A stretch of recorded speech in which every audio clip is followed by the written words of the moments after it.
கொடுக்க பழகு. கோபத்தை காட்டிவிட்டு அமைதியாகிவிடு. செய்ய முடிந்த உதவி செய்யாமல் இருக்காது. ஒருவர் மற்றவருக்கு கொடுப்பதை தடுக்காது.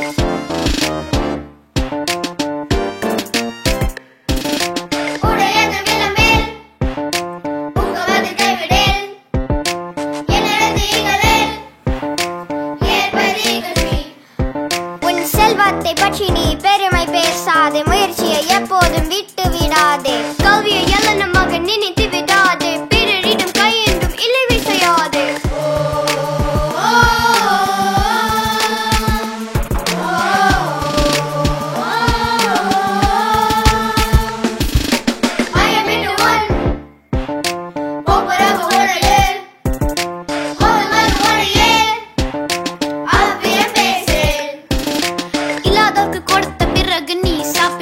எல்லாரோடும் ஒற்றுமையுடன் நீயும் வாழ்ந்திரு. நல்ல நூல்கள் படிப்பதை நிறுத்தாதே. ஒரு மேலும் நீ பொறாமை ஏதும் கொள்ளாதே.